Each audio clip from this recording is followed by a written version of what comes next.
Now, I have been dogging a lot of Microbrand watches recently, and I don't want you to think that I hate them all. I definitely do not. A lot of Microbrands are great. They're totally worth the money, and I want to celebrate that. Some of the watches I'm going to talk about, I want to know more about. Some of them, well, buddy, I would buy them right now, you know, if I had the money. Of course, if I just had infinite money, I'd buy all of them. But no matter what, I think they all deserve a little bit of attention. Hey guys, I'm RNG, and here are some Microbrand watches that have me rethinking what I thought I knew. This first watch is totally not in a style that I would normally go for, but when I saw it, I changed my opinion on that because it is striking. It's the Selten M1 Moonphase. I personally think that of all the austere looking moon phases I've ever seen, that this is the best looking one. It has a 40mm case, around a 47mm lug-to-lug. It has a Miyota-based automatic movement, sapphire crystal, an aventurine/texture dial based on which one you get. But this watch has an amazing appearance to it. It looks like something out of a fantasy novel. If you go with the aventurine version, you get that deep, almost Starfield effect. It feels like you're in space. It's not just a sparkle, it has depth. I feel like you're looking into the dial, not at it. The ones with the guilloche, weird swirl, it looks like the texture of the walls you would see in an elven palace. I don't even know how to put it. It's so simple, but so sophisticated at the same time. And the Moonphase complication at 6 o'clock adds so much. Normally Moonphase complications, I just ignore. I'm like, what the freaking crap? Why would you even clutter up the watch with that? But with this, it's like a focal point, and I love that. Unlike some other simplified moon phases, this has markers.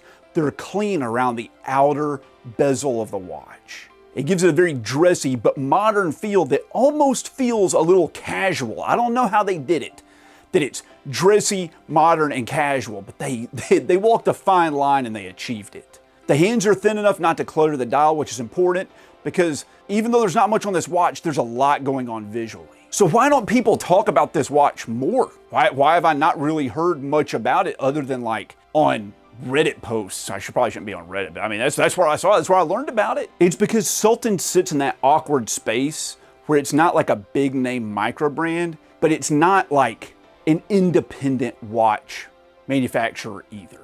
And I think it just falls between the cracks. This watch is really punching above its weight in almost every way I can think. Except maybe the movement. I wish I had a better movement in it. A Miyota, I mean, it's nothing to scoff at, but with a watch that looks like this, if I showed it to you and said this is a $100,000 watch and you're a watch nerd and you'd never heard of Selten, you'd probably believe me. It's not the cheapest Microbrand watch out there. It's $800 to $900. And that's a lot, like I said, with a Miyota movement. But I think the design more than makes up for that. And a lot of people agree with me, because it's flipping sold out. If it wasn't, I would have bought one right now. This is the kind of watch you wear where you really want somebody to ask you about it. And I think with this watch, your chances might be a little bit higher than they would with even a Rolex. This next one is barely even a watch in the traditional sense. It has a lot of FP Journe vibes at a budget price, and I'm really curious to know if I could even pull it off. It's the Martin Designs Watches Studio Supernatural series. These are regulator watches that feel more like a high-end, artistic, hot horology watch than a less expensive Microbrand. It has a Miyota movement once again, a sculpted multi-layered dial with a badge and a sapphire crystal. It has your standard flipping Microbrand specs, as they all do. But the design language here is where things get really interesting. The dial isn't flat. It has layers to it, like typography. You've got raised sections, recessed sections, textures that catch the light in different ways. And the asymmetry of the design causes it to not even feel like a normal watch, which I really like. It's different than what I'm accustomed to. I've never had anything like this on my wrist, and I'm really curious to know if I should buy it. Could I pull off this watch? I mean, look at me. Can I pull off a watch that kind of looks like an FP Journe? I want to say I'm that guy, but I don't know. But I'm intrigued that it has that look and that feel of a watch that costs 6 figures, but it's only $500. That's right at that take a risk on it kind of price point. Speaking of tool watches, which I love, obviously, this next one really surprised me because it's a mashup of different things I've never seen anywhere before.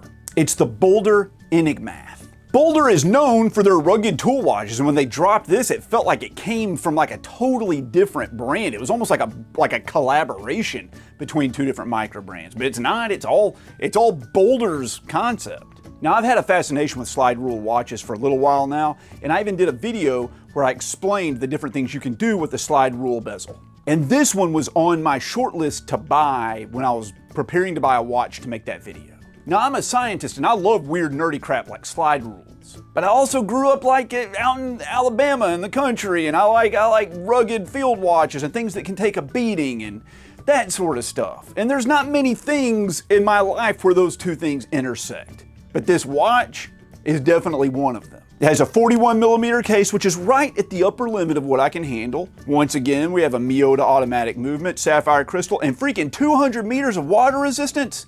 Thank you, yes. At first glance, it looks simple, but the more you look at it, the more you notice the gradient of color on the dial, moving from a lighter to a darker shade before slamming into this stark white outer rotating bezel. It's a very striking look, and the fact that this is done on like a freaking field watch is just even more shocking. Boldr watches are built like a tank. They're well known for that, and this watch feels like something that like a mountain explorer would take with them to create a cartograph with different land elevations, or like they have to calculate the height of the ridge they just went up. It feels like a real tool watch, an actual tool that you would wear to use for your job. But it's a tool that not a lot of people may actually need, and I think that's why it gets overlooked. It's like a reciprocating saw, or a sawzall as we would say around here. It's not something you think you ever would need. You're like, I have freaking 45 other saws in my garage. Why would I ever need that? Till you use it, and then you realize that you've been making a mistake your entire life.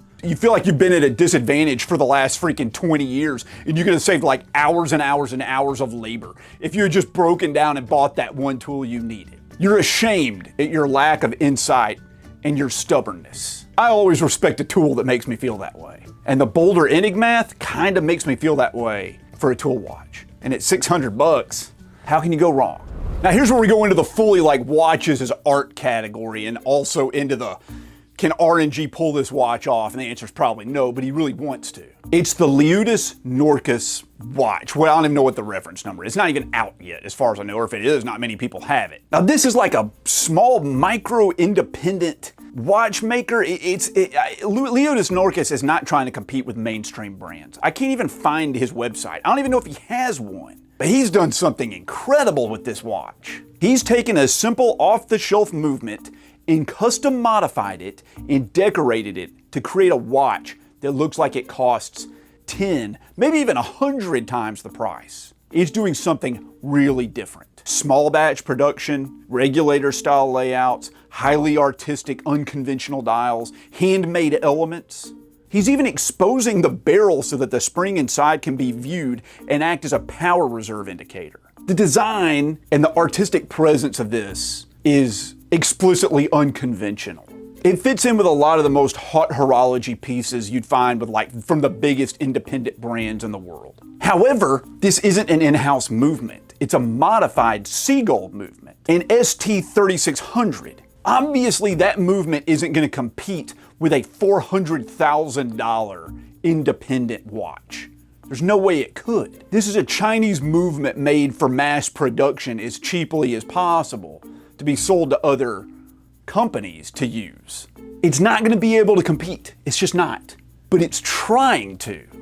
And that's what's fascinating about it. It's David versus Goliath. But in this case, David doesn't have a sling. He has a watch movement you can buy from freaking AliExpress. But it's all about what he can do with that watch movement from AliExpress. To take something cheap and overlooked and do more with it than anyone has ever done before, that's saying a lot.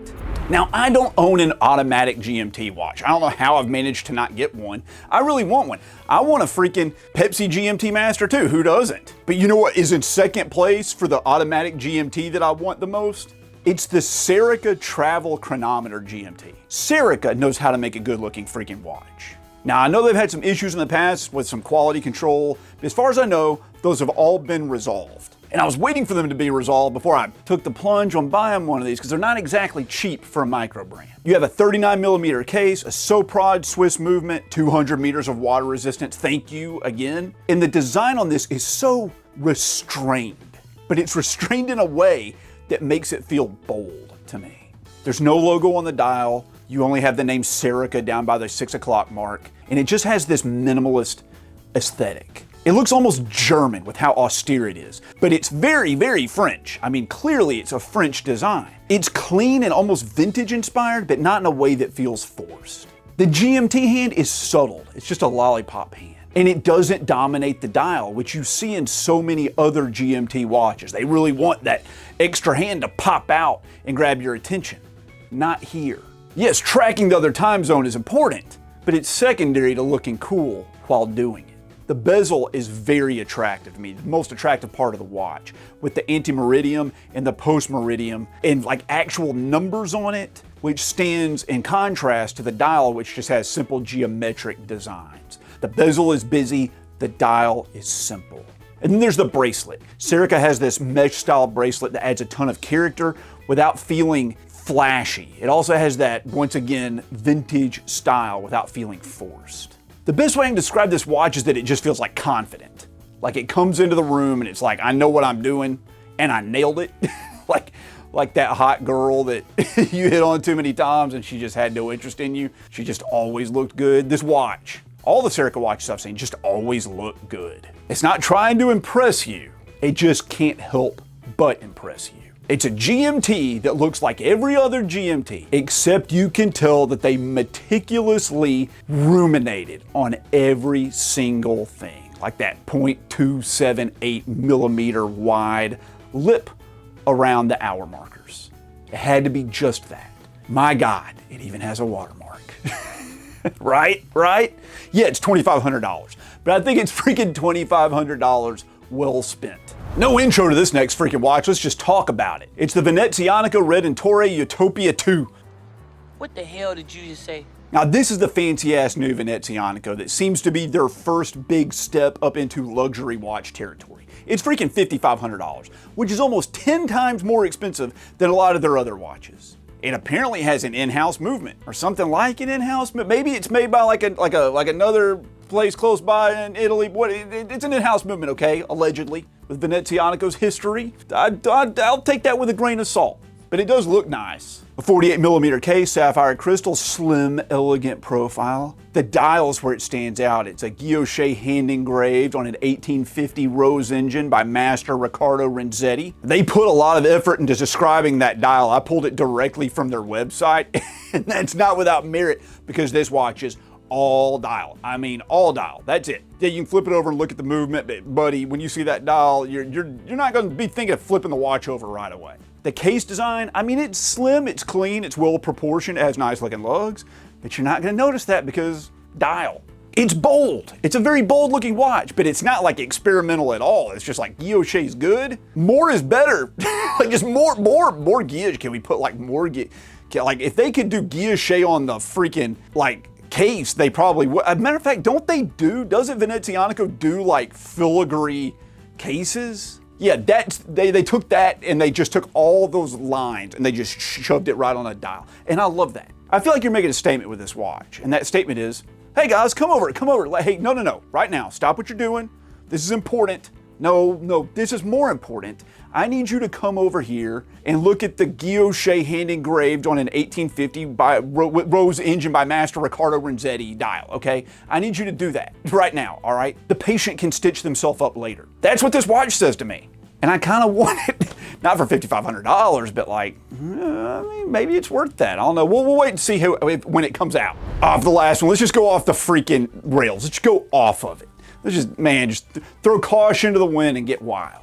Let's talk about the Xeric Retrograde.